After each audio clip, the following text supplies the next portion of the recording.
friends, my name is Ashley and I'm coming to you live from New York City. 49ers just beat the New York Giants 34-24, so 10 points.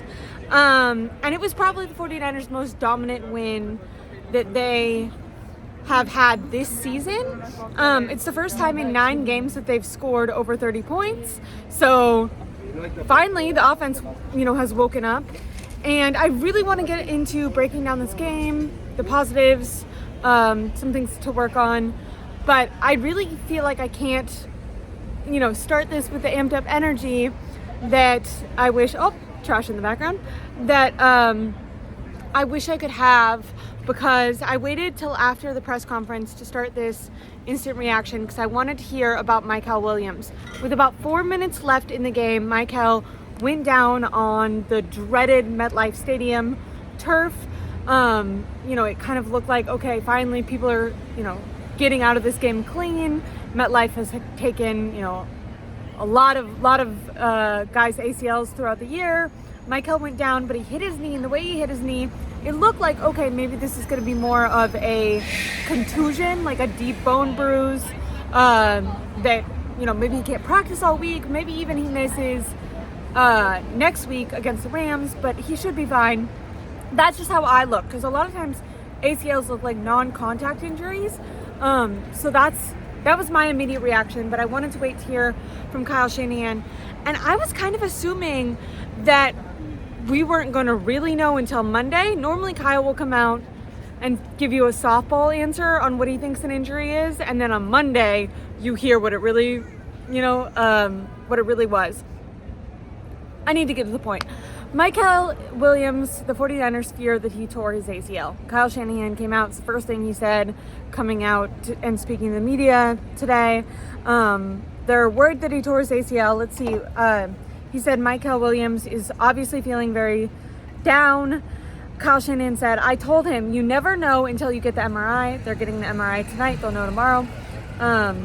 Or they're flying home tonight. They'll get the MRI in the morning, know tomorrow. So, hopefully it's not the worst. But if it is, it sucks for this year, and you'll be back next year, and it won't affect you at all. So obviously, being a good head coach, good for Kyle. He is, sticking up for his very young. You have to remember, Mykel Williams is 20 years old. He's a very young player who he's still really struggled to rush the passer, but when it comes to being a run defender and an edge setter, which is why the 49ers originally drafted him, they wanted him to work, to grow. He's such a young talent, which is a huge body, physically talented, with tons of potential, and that's why they drafted him. That's why they drafted him so high. Not necessarily for who he would be this year, but who he would be this year and who he would develop into for the rest of his career. This is when you spend a number 11 overall pick on someone, you expect that you're going to give them a second contract. Like, you're thinking players like Nick Bosa.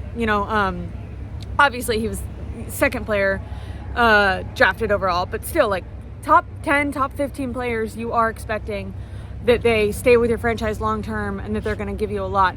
So really just heartbreaking for such a young kid that does have so much potential and has so much football left and so much left to learn. I feel horrible for him. I was already thinking he was a little bit struggling this year when it came to his development with rushing the passer and stuff. I thought that that's probably because Nick Bosa went down and a lot of who he was going to learn for in season. Like, obviously, Chris Kocurek is coaching him up, and there's like out of season is really when you're working on form and technique and stuff. During the season, you're kind of just working on week to week game plan and strategy. But seeing how Nick Bosa trains, how he recovers, how he rushes the passer, I think the 49ers and I were hoping that would rub off on Mykel. And then, Nick Bosa goes down, and I just feel heartbroken for the kid. I want to cross my fingers and say that, the 49ers are wrong. But, they continuously think that they continuously think huge injuries are minor. And it turns out to only be worse. So you can feel for the ACL in the knee, like when the trainers run out, that's the first thing they do. So if they're already calling it an ACL, I feel like they could feel that the ACL is torn in that initial test. And like I said, Mykel was crying in the locker room. I'm sure he can feel in his body that something's wrong, which is why Kyle wanted to be supportive but not, lead him on to think that it wouldn't be serious. Now, when he says it won't affect you at all next year, cross my fingers, once again, praying for him. I hope that's true. I would say it's a little bold of Kyle to say that because he's had a lot of players that have had severe injuries and never fully recovered and become themselves. But on the other hand, you see Nick Bosa, he's torn both of his ACLs multiple times now. It's not funny, but he's, won Defensive Player of the Year since tearing his ACLs. So, and obviously has an injury now, but he spent multiple seasons healthy and, played his best football. So it is possible that Mykel comes back and is okay, but he has every right to be really scared and down. And I feel like as a fan, it's hard for me to be excited about this win because, my initial takeaway, my dad texted me and he's like, this is the best game that they've played. They played all 4 quarters, especially offensively. And I'm excited. And then you hear that and it just puts a huge damper on the whole game and the outcome because it's just okay, why is it that the 49ers can't get through a single game without having some catastrophic? And how many times can you ask Robert Saleh to pull something out of a hat? I was going to talk about, I think the way they played this game is their strategy to win moving forward. They have to be an offensive-driven team because Robert Saleh just doesn't have any more, rabbits to pull out of a hat. He doesn't have anything else to lean on with, his 2 Hall of Famer players being injured, the pass rush not working, the secondary really struggled in this game. The Giants are a horrible team. You saw that game. They should not have been in that game at all. And there was a couple times that they were within 1 score and it's what is going on? And just because the defense could not stop them. They did a little better outside of that first drive where it was just an automatic touchdown. But the reason, hold on, in New York, there's someone running. There was a marathon today. Go ahead, save lives. Thank you so much for your service. Sorry, then I made eye contact with someone and I got insecure. But people in New York are doing the craziest shit. Me filming myself is the least crazy shit that people have seen all day. How do the 49ers need to win moving forward? They need to score above 25 points. Honestly, above 28 points. Which, if you look around the league, a lot of games, a lot of offenses are expected to score in between 20 and 30 points each game. But just as a 49ers fan, we're so used to having such a dominant defense that I think when the 49ers score 20, 21 points, we're we should win. And it's that's not going to happen with this team. They were already down so many players. To now lose Mykel, their secondary is horrible. John Lynch has to get on the phone. He needs to make some major calls. It just, even with the calls, how many people can you trade for? They need a safety. They need help in the secondary. They need a pass rusher. Now they need an edge setter. They honestly need 2 pass rushers. Now they need an edge setter. And that's just on offense. That's just on defense. Not even considering offense. Hopefully, Brandon Ayuk will come back at some point. Juwan Jennings had an off and on game today. Mac Jones was killing it. But we'll get in Mac Jones in 1 second.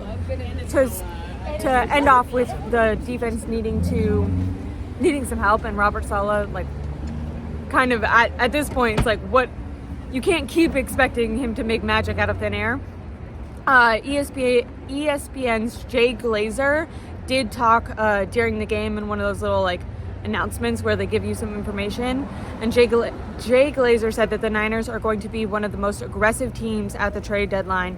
So he reported that today, and that was before Mykel went down. So I definitely think that's true. I hope that that's not kind of them trying to say, look, we're in the mix. And then if a trade doesn't happen, it's well, we were really aggressive, but there was just other teams that were outbidding us. No, they were not aggressive during the offseason. They did not go get offensive linemen in free agency. They did not go get edge rushers, defensive linemen in free agency like they should have. To me, they were not aggressive enough at all. They even could have gotten the Jets linebacker that played really well with Robert Saleh, which now, with the loss of Fred Warner, would have been really helpful. Juwan Jennings demanded a trade. They could have traded him and went and got a different wide receiver. Brian Robinson is one running back that they went and traded for. They haven't utilized him at all until this game. They finally utilized him and he scored a touchdown. So, hey, let's do that. Let's use Brian Robinson. But yeah, makes sense that they are going to be aggressive at the trade, and I hope that it's not blowing smoke. I think that they need to add multiple pieces. And at this point, you're, at the top of your division, you might as well go for it. The 49ers are favored in most of their remaining games. They're projected to have 11 wins. I think you owe it to the team, to Mac Jones, who's balling, to Trent Williams, who's getting older, to George Kittle, who's getting older, John Lenore, who's going out there each week. Like, you owe it to this team to fight, to Christian McCaffrey, holy shit, who's getting a million touches every single game and putting his body on the line. And he's definitely lost a step in the run game, but he plays his freaking heart out. There was this pass, Mac Jones was getting obliterated because Colton McKivitz cannot block. Get Colton McKivitz off my team, holy shit. Because we can't have Mac Jones hurt. There's so many injuries. We can't afford to lose another quarterback. But Mac Jones was getting obliterated. He didn't want to take, the sack and have the ball move backwards. Yeah. So he just throws the ball, not in the direction, it was very clearly not trying to be a pass, but it was him trying to be like, oh, I don't want to set us way back. Definitely could have been called for intentional grounding. And Christian McCaffrey, runs over that way and puts out of his hands, even though he's still 20 yards from the ball. But he's just trying to sell it to make sure the refs don't call intentional grounding. On every single play, Christian McCaffrey knows what's going on, knows the situation. He's going to run as hard as possible, even if it doesn't work. He will run as hard as possible. He is great in the passing game right now, and he's giving effort on every play, even that play where he was not getting the ball. He knows what's happening. He's locked in. And I think you owe it to all these guys to really, make trades and make a run. Obviously, you don't want to give up tons of future draft picks, because do I really think this team with this many injuries can win a Super Bowl? Unfortunately, no, I don't. But I do think that they could go to the playoffs and maybe even win a playoff game or two. Maybe not, knock on wood. I don't want to overreact to a bad Giants team. And I do feel like maybe I'm doing that. They didn't look good last week, but it just feels like magic. It feels like they keep getting hurt. It keeps feeling impossible that they're going to win, and then they pull out the win. And I just feel like you have to, when you have that momentum on your side, you need to capitalize, So I wouldn't give up, major first-round picks and stuff. But at the same time, I don't know, the 49ers don't draft well either. Do they really need those picks? They gave up, they gave up, 2 second-rounders, a third-rounder, and a fourth-rounder. They're 4 total picks for Christian McCaffrey. And I would say he's been totally worth it. Go make, big moves. Are they going to draft a player that's better than Christian McCaffrey? No.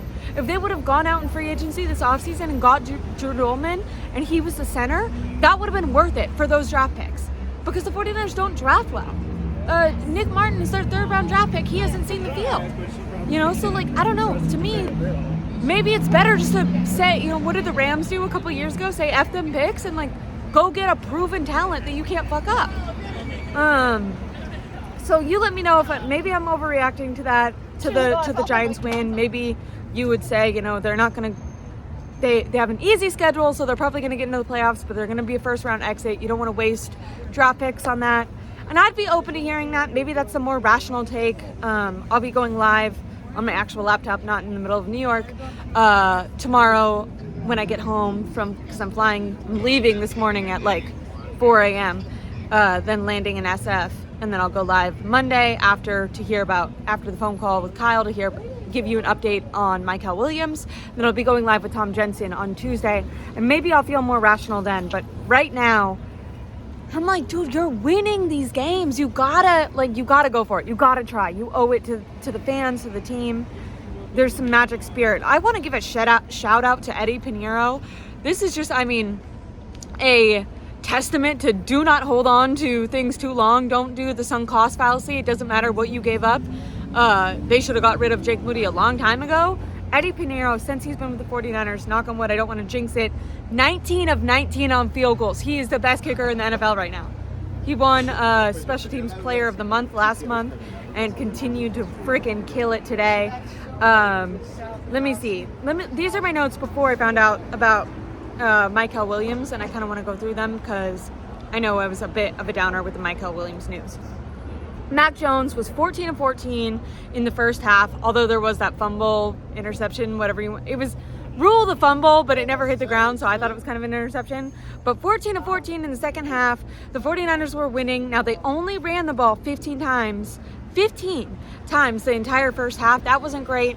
And at the very end of the game, a lot of people had a problem with that, Mac Jones fumble.